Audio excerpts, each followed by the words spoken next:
देता हूँ। जी फिनटेक भाई, स्वागत है। हेलो साहिल भाई, क्या हाल चाल? मैं ठीक, आपका क्या हाल चाल? बढ़िया भाई, बढ़िया। अच्छा, मेरा क्या है कि मैं भोपाल से हूँ और हम्म। थोड़ा मेरी भी मतलब मेरे भी जो एक्सपीरियंसेस थे थोड़े से ख़राब से रहे हैं अभी तक, तो जी वो शेयर करना चाह रहा हूँ आपसे। तो बिल्कुल देखो, करिए। भोपाल मतलब आपको पता है कि नवाबों का शहर है। तो हम्म हम जितने भी हिंदू रहते हैं उनमें भी तलफ़ुज़ और बोलने का तरीका आपको थोड़ा-सा ऐसा लगेगा कि उर्दू टाइप का है ना? हम्म। मतलब बनिस्बत हिंदी के हम लोग चूज़ करते हैं कि हम लोग उर्दू में बात करें। और ओके। बचपन से मतलब मेरे इतने मियाँ भाई दोस्त रहे बचपन से कि अभी तक भी हैं बहुत सारे। तो नेगेटिव तबलीग तो कोई नहीं करता था, बट ये हमेशा मतलब अपने मज़हब को लेके बहुत बताते थे कि ऐसा है, वैसा है। फिर किसी के उस पे आप देखोगे कोई बोलता है कि अब हमारी दीवार पे क्या है कि आयतुल कुर्सी है, तो अगर आप उसको पढ़ते हो सुबह तो फिर रिज़्क आती है आपको या फिर बरकत रहती है। तो इस टाइप हम्म की चीज़ें थी। और बस वही मतलब हमारे में कमी यही है कि हम लोग हमारे धर्म की तबलीग नहीं करते।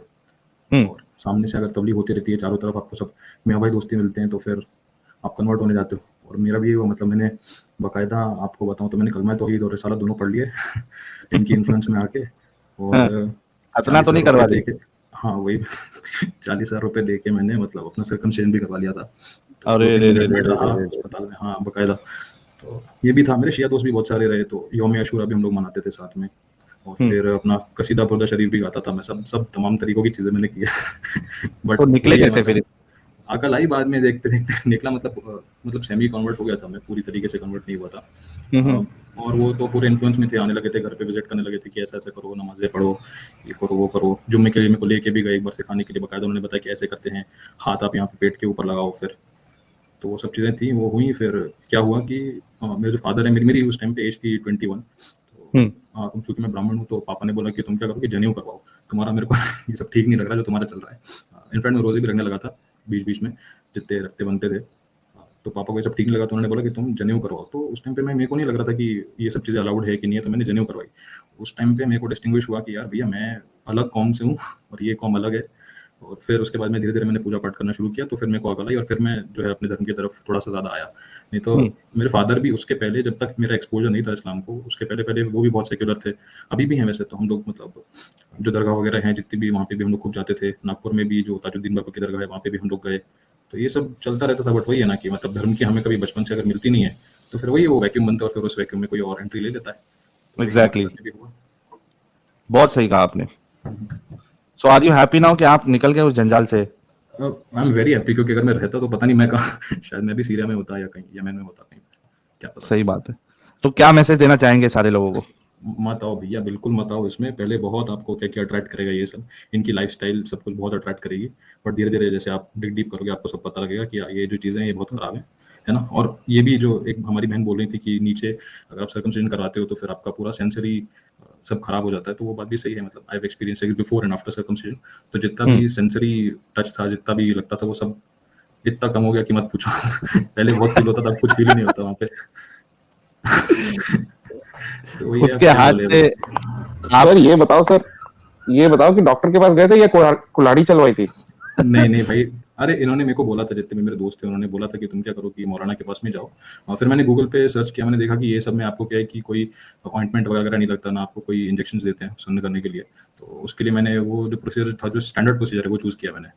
नहीं तो मैं पता नहीं, वो भी पूरा म्यूटिलेशन हो जाता मेरा वहाँ पे जाता तो।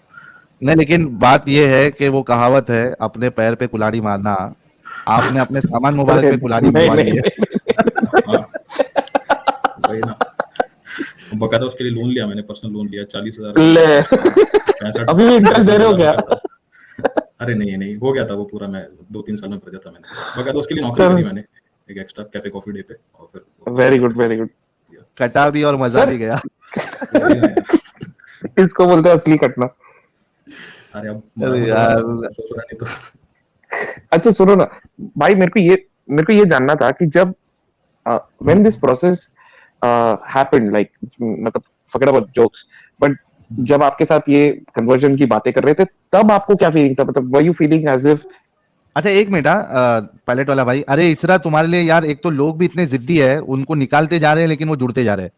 थोड़ा रुकेंगे नहीं, वो इसरा को ज्वाइन होना है, उसको आ रहा नहीं है ज्वाइन होने, और आप लोग उसको मौका ही नहीं दे रहे। इसरा अगर आपको जुड़ना है जल्दी से जुड़ो यार, स्पेस बाकी लोग जुड़ रहे हैं, आप नहीं जुड़ पा रही हो। 5-6 बार ट्राई करो। ये विमोश शर्मा और ये भाई, थोड़ा रुक जाना भाई, थोड़ा रुको, उसको जुड़ने दो, उसके बाद आप लोग जुड़ जाना। इसरा जल्दी से जुड़ जाओ। प्लीज। बाकी लोग थोड़ा सब्र कर लो भाई, सब्र भी जरूरी है जिंदगी में। हाँ भाई प्लीज, पायलट वाला भाई अपना सवाल आप रखें सर, मैं जरा पानी भर के आता हूँ। हाँ, जी मैं भाई। ये कह रहा था कि जब जब आपके साथ ये सब हो रहा था, तब आपकी मेंटल मेकअप क्या था? मतलब what way you thinking? Were you, मतलब कोई रूहानियत की तरफ आपको खींचा जा रहा था, या ये जो दोजख का डर है इसकी तरफ आपको खींचा जा रहा था, या फिर मतलब what was the thought behind this, और आपके मन में क्या चल रहा था? That is what I wanted to understand. देखिए, पहली तो चीज़ ये बोलूँगा कि स्टार्ट इसका ऐसा हुआ कि they all started to become very welcoming when I started showing my inclination not towards Islam. तो ये बहुत ज़्यादा वेलकमिंग होने लगे मेरी तरफ कि ये चीज़ें हैं, अब हमको तो बहुत अच्छा लग रहा है, तुम भी हमारी तरफ ही आ रहे हो। और इसमें सब मुझे टारगेट करते थे, मतलब अहले हदीस भी लोग थे, वो भी आने लगे थे मेरे पास, फिर शिया भाई लोग भी आने लगे थे, सुन्नी लोग भी आने लगे थे। बट हाँ, रूहानियत की बात करते थे, वो बोलते थे कि अगर आपको कोई मिरेकल अगर कहीं पे एक्सपीरियंस करना है, तो वो हमारे मज़हब में ही आपको एक्सपीरियंस होगा, और अभी तक आपने अपने मज़हब में तो कुछ भी एक्सपीरियंस नहीं किया होगा। और चूँकि मेरे धर्म की तरफ कोई अट्रैक्शन नहीं था, कुछ भी नहीं था, तो मैं तो उस एक्सपीरियंस को तो बता नहीं सकता था। तो ये चीज़ करके वो बहुत शुगर कोटेड वर्जन बताते थे। फिर उसके बाद में आयतें भी बताते थे, फिर और ह्यूमैनिटी के बारे में भी बताते थे कि अगर आपने किसी एक का कत्ल कर दिया, तो वो मतलब कि पूरी इंसानियत का कत्ल हो गया। इस टाइप की चीज़ें बताते थे। तो मतलब they wanted to welcome me with open hands, और वो उनके जेस्चर्स में भी दिखता था। एक दोस्त था, उसकी अम्मी जो थी, वो मेरे लिए ईद पे स्पेशल अलग से वेजिटेरियन बिरयानी बनाती थी, और इस टाइप के मतलब जेस्चर्स देते थे हर एक फैमिली से। तो मैं तो पूरा मतलब ट्रैप हो गया था, पूरा सर्कल। फ्रेंड्स अराउंड यू, उनको भी सेम चीज डज दिस किया गया आंसर था? Your question? मतलब yeah it answers my question, but I was, hello, can you hear me? Yeah you are audible. Yeah so I was saying that were you targeted alone, या फिर आपके साथ और भी आपके फ्रेंड्स को टारगेट किया गया था? नहीं, नहीं, और भी मेरे फ्रेंड्स को भी टारगेट किया हुआ था। एक्चुअली हमारा एक ग्रुप था, तो हमारे मतलब उसमें क्या कि मियाँ भाई लोग ज़्यादा थे। हम लोग क्या कि ओल्ड सिटी में रहते हैं, तो मिलना-जुलना तो बहुत रहता ही है हमारा, साथ में रहते हैं, पड़ोसी भी हमारे जो हैं मुस्लिम ही हैं। और मेरे जितने भी हिंदू फ्रेंड्स हैं, सभी को मतलब सिस्टमैटिकली उन्होंने टारगेट किया था कि आप लोग हमारी तरफ आ जाओ, और ऐसा-ऐसा है। और एकदम से मैं अगर आपको बताऊँ, तो 2012-2013 में ये चीज़ बहुत ज़्यादा बूस्ट अप होके और आने लगी थी कि हमको ज़्यादा से ज़्यादा लोगों को करना है, और ये सब चीज़ें। इनफैक्ट अगर मैं आपको बताऊँ, प्री 2021 अगर मैं आपको बताऊँ, सॉरी मैं 2013 की बात कर रहा हूँ, 2012-13 की बात कर रहा हूँ। तो 2011-12 में क्या है कि उनकी बहनें हिजाब भी नहीं पहनती थी, और पता नहीं सडनली क्या हुआ, कुछ फंडिंग आई या क्या हुआ, सब लोगों के घर पे एक-एक कार आने लगी, सब लोगों ने एक-एक घर अलग से खरीदने लगे, कुछ तो हो रहा था, या तो फंडिंग हो रही थी या क्या हो रहा था। ये सब चीज़ें भी हुई, और सिस्टमैटिकली मेरे जितने भी और भी हिंदू फ्रेंड्स हैं, सबको टारगेट किया गया था इसको लेके। So I think it was a mission, I think it was a campaign, systematic campaign जो कि चल रही थी। जी, मैं ये समझने की कोशिश कर रहा हूँ कि जैसे कि आपने कहा कि यू नो, क्योंकि मुझे अपना प्रीवियस नॉलेज नहीं था, तो एक वॉइड को वो भरने की एक जद्दोजहद हो जाती है शायद से। You trying to search to fill that void, correct? Exactly, तो exactly. Did they recognize it? ये उनको समझ में आ गया था कि आपके अंदर ये वॉइड है और इसलिए आप एक टारगेट हो? मतलब मैं वो बिल्कुल, समझने की बिल्कुल। कोशिश कर रहा हूँ। बिल्कुल, और मेरा मतलब मैं शुरुआत से, मेरे जो दादाजी थे, वो क्या है कि स्वतंत्रता आंदोलन में भी थे, but he fought from the side of the left, and I belong to a leftist family myself. तो वो सब चीज़ें तो वैक्यूम और वॉइड होना, तो वो तो स्वाभाविक सी बात है कि आपको लेफ्टिस्ट में कभी कोई दिखेगा ही नहीं, कि इस टाइप का कोई स्पिरिचुअल वॉइड है। तो वो वॉइड एग्जिस्ट करता था। अब हर वॉइड को फिल करने के लिए कोई अल्टरनेट तो आएगा ही आएगा। सो क्रिश्चियनिटी में ज़्यादा मेरा इंक्लिनेशन नहीं रहा, क्योंकि मेरे दोस्त नहीं रहे। लेकिन चूंकि मुस्लिम फ्रेंड्स थे, तो वो सब अपना फुल ऑन तबलीग करते रहते थे, बचपन से ही उनका चलता रहता था। और वही है, मतलब void started to fill by 2011-2012 that time. नहीं, all jokes apart, your story is very very interesting actually. And tragic क्योंकि too as well. या it is tragic, yes, but the fact is कि टारगेट सिर्फ लड़कियां हो रही है ऐसा नहीं है, हम्म, लड़के भी टारगेट हो रहे हैं, and they are trying to do this to each and every person, जहां भी ये कर जी। सकते हैं। जैसे साहिल हमेशा बोलता रहता है ना कि भाई तबलीग कहीं पर भी चलती है। एक चीज़ मैं थोड़ा-सा हम इंटरजेक्ट करना चाहूँगा आपको। वो जो एक दोस्त था मेरा, जो कि सुनी था, उसकी एक सिस्टर थी सना। और वेल आई वाज़, मतलब while I was in this process of conversion ना, मैं जब हो रहा था, तो वो बहुत करीब आने लगी थी मेरे। और पता नहीं मुझे कभी उसकी तरफ से, मतलब मैंने तो अप्रोच नहीं किया, कभी कोई अट्रैक्शन मैंने दिखाई नहीं, एंड शी वाज़ मतलब क्वाइट ब्यूटीफुल। बट ऐसा कुछ मेरा था नहीं। मैं हम लोग तो डरते हैं ना हिंदूज़ की, मतलब हम इनकी बहन की तरफ आँख भी उठा के नहीं देख सकते। बट अगर सामने से आपको अप्रोच हो रही है, तो आपको थोड़ा-सा क्या है कि वैसा लगेगा कि यार क्या है, मतलब ऑकवर्ड सा लगेगा, वियर्ड सा लगेगा। तो वो भी चीज़ हो रही थी कि they were also trying to impose their sister upon me, और वो भी मेरी तरफ आके पता नहीं क्या था उनका, कि she wanted to be boyfriend with me या फिर क्या था। सो थोड़ा-सा उस बीच में भी हमारा चला था, इन्वॉल्वमेंट था।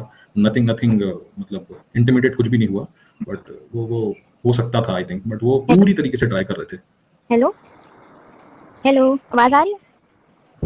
जी जी, आ रही है, आपकी आवाज आ रही है। ये फाइटर भैया जो है, मतलब इनको अपनी पर्सनालिटी पे भरोसा ही नहीं है। हो सकता है हैंडसम अच्छे लग रहे हो, असलियत में वो बता रहे हैं इस्लाम की वजह से। भैया थोड़ा अपने पे भरोसा कीजिए, हो सकता है आप बहुत अच्छे हो बिल्कुल। इसीलिए पसंद कर रही हो। हाँ तो खुद पे नहीं, भरोसा बट वो चीज एकदम से, मेरी बहन, वो चीज एकदम से मुझे देखने को मिली ना। मैंने बोला ना, उस 1-2 साल के पीरियड के दौरान ही वो चीज स्टार्ट हुई। उसके पहले ना तो वो मुझे देखती थी कभी भी आंख उठा के, ना मैं हिम्मत कर पाता था। थोड़ा सा मतलब मेरा कब हाँ देखा? मोटिवेशन। बेसिकली वो कहने की ये कोशिश कर रहे हैं कि जब उन्होंने इस्लाम एक्सेप्ट किया उसके बाद वो अच्छा हाँ हाँ, अब जब इस्लाम उस accept कर प्रोसेस लिया में तो थे तुम्हारे तब, पास आई। अरे बाबा, वो इस्लाम एक्सेप्ट नहीं किया था उन्होंने पूरी देखो हो तरीके सकता है, से। क्या हो सकता है, देखिए हो सकता है वो पहले से पसंद करती हो लेकिन सोच रही हो हिंदू है क्या है क्या जाए, लेकिन जब वो बिल्कुल ये भी एक्सेप्ट हो करने सकता लगा, है। वही तो ये भी हो हो सकता सकता है, है, हर हो चीज को सकता है। 2-3 तरीके से देखा जाए। और हो तो ये भी सकता है वन कि ऑफ द वो प्लान ये था पर्सपेक्टिव। कि उसको उसको हो तो ये हाँ भी तो होने को तो ये भी हो सकता है 100% कि तो सच नहीं प्लान है। था कि उसको, हाँ तो 100% वो भी सच नहीं हो सकता है ना। वही तो अब दोनों को लेके चले, अब एक पे ज्यादा भरोसा ना करे तो सही है, ऐसे तो फिर तो नेगेटिविटी वाला क्यों होगा। उन्होंने तो कभी बोला नहीं ये बात, तो क्या आप नहीं क्यों बोला? इसको खींच रही हैं? अरे नहीं खींच रहे हैं, बस यहाँ पे जो लोग हैं वो तो ये समझ रहे होंगे ना कि ये क्या है, मतलब इस्लाम में ये भी करते हैं। अब बेचारी वो लड़की सच में पसंद कर रही हो और उसके ऊपर ये सब कहा जा रहा है, बताओ जरा। वैसे अच्छा, सच्चा प्यार वो भी नहीं पता है। नहीं, बट मुझे जेन्युइनली ऐसा नहीं लगता कि उसका कंडीशन था। अरे मुझे बस यही लगा कि एट द टाइम ऑफ जब मेरा हाँ कन्वर्जन का समझ प्रोसेस गए चल रहा था समझ ना, उस टाइम पे बहुत वो इंटरेस्ट दिखाने लगी थी। बट हो सकता है that could be also one of the जी पॉसिबिलिटीज। जी लेट्स वही टेक तो दैट, बात। Let's take that. जी ठीक है, ये ओके, दैट्स हो ऑल आई सक वांटेड टू से। हाँ, ये हो सकता है कि चक्कर में ना, you should always be on the safer side. अरे तो यहाँ पे बिल्कुल। तो कुछ भी नहीं हो रहा है, उनको क्या वो कहेंगे नहीं निकल जाओ यहाँ से, मेरे पास मत आना। अब आप पे रेप थोड़ी ना करेगी, इसमें सेफर साइड क्या है। अरे भाई, रिलीजन के पॉइंट ऑफ व्यू से बोल रहा हूँ ना, आप कन्वर्जन करने की कोशिश कर रहे हैं, ये अगर आप सोच के चले उसके लिए आप दूर रह रहे हैं, मैं ये बात नहीं करने तो की अब कोशिश किया कर रहा तो हूँ, तो नहीं इट्स ऑन द ना, सेफर साइड। आपने किया तो नहीं ना। अब खतना कन्वर्ट करवा लिया और क्या कर लेंगे? मेरा मेरा हो मतलब गया ना बहन, मैंने जब कलमाए तौहीद और रिसालत दोनों पढ़ लिए, मेरा खतना सब हो करा गया लिया एंड आई वाज। हाँ ना। इसका हाँ क्या। जी मैडम जी। अच्छा जी, आपकी एज क्या है। It's somewhere around 28 age of now. उस टाइम पे 18-19 की एज रही मेरी। ओ इतने बड़े पे खतना करा लिया आपने। हाँ ना, हाँ जी। मतलब सिस्टमैटिक ये वो जो एब्सोल्यूट प्रोसेस होती है उससे नहीं कराया था। Event to circumcision through surgery. अच्छा नहीं मतलब बस आप जी। देखभाल कर लेते, इतना खतना कराने की क्या जरूरत थी। क्या देखभाल कर लेते? मतलब नापाक होने से करना है ठीक है हम नहीं कर रहे हैं, टॉपिक हटा दीजिए, हमें नहीं बात करना है। ये आपका पर्सनल मैटर है, आपने करा लिया तो हम क्या कर सकते हैं। लेकिन मतलब हम बस ये कह रहे हैं कि जरूरी नहीं था इतना दर्द से गुजरना आपको इतनी बड़ी एज में। इतना भी हाँ, भारी है एकदम। चलो खैर, नहीं, उस टाइम पे फिनटेक भाई कितनी थी थैंक यार? यू। 18-19 साल की एज थी मेरी, मतलब अभी अभी है 28। उस टाइम मतलब पे आप तो मेरे एज आई के, वाज इन। जी जी, मतलब ऐसा मेरे एज कुछ के तो थे आप, जी जी जी। लेकिन हम अगर लड़का होते तो अभी खतना नहीं कराते हैं। अच्छा, आपका ईमान नहीं कमजोर भैया। है, इस वजह से आप नहीं कराते। ईमान की बात नहीं है, थोड़ा सा लॉजिकल भी होना जरूरी होता है आजकल, ठीक है भैया। ईमान अच्छा, मतलब अल्लाह ताला। आपके नजदीक, एक मिनट, हम्म, आपके नजदीक लॉजिक ज्यादा जरूरी है, राइट? ऐसा कुछ नहीं। अच्छा आप भी यार अल्लाह। ये आप लोग स्विच क्यों कर देते हो अपनी बात से, फिर मुखर क्यों जाते हो? नहीं मतलब नजदीक कंफर्म नजदीक बात हमने इतना बताइए, कभी सोचा ही लॉजिक। नहीं, हमने कसम से ऐसा कभी सोचा ही नहीं कि नजदीक क्या ईमान नजदीक है वो हम बस ये कह रहे थे कि अगर हम 18 साल के होते तो मतलब खतने में क्या होता है वो मतलब वो काट दी, मतलब बहुत दर्द होता है ना, इंसान शायद मर जाता है तब, और बचपन में तो समझ नहीं आता है, लेकिन 18 साल पे तो सब बड़ा मतलब समझ रहे ना हम क्या कहना चाह रहे हैं, एकदम वो फॉर्म जो हो 18 जाता है साल में एकदम। बड़ा हो सुनिए जाता सुनिए है तो सुनिए, ज्यादा जो तकलीफ होती है, जो आप ये सर्जिकल कहना वही चाह वो प्रोसेस रहे होता नस है बस कोई ना अगर कट जाती ना आपकी तो आप मर भी सकते थे। अब मेरी 18 साल बहन, में जब बिल्कुल अच्छे से फॉर्म हो जाता है। सुनिए मेरी बात, जब आपका सर्जिकल प्रोसेस होता है ना, you go to the doctor और सर्जरी आपकी होती है ना, तो एनेस्थीसिया का इंजेक्शन आपको बकायदा देते हैं नहीं और ड्रेसिंग उसके वगैरह बाद आपकी बहुत होती है दर्द कुछ होता है, ऐसा। अगर जब आप उठेंगे ना तो बहुत ज्यादा दर्द होता है सच में। वो फील किया है मैंने, मुझे मुझे पता है। वही तो हम कह रहे हैं कि इतने बड़ी एज पे नहीं कराया जाता, अल्लाह ताला मार नहीं डालते आपको, कहीं आप मर जाते तब। अच्छा ये बताओ इसरा खान, ये हाँ बताओ कि आपके रसूलुल्लाह ने और आपके अल्लाह ने ये हम्म, कहा है कि बचपन में ही खतना कराना है और बड़े होने के बाद आपको खतना नहीं कराना है? नहीं ऐसा नहीं कहा है। तो फिर आपका जितना दिमाग है उतना तो रसूलुल्लाह का और आपके अल्लाह का दिमाग नहीं है। इसका क्या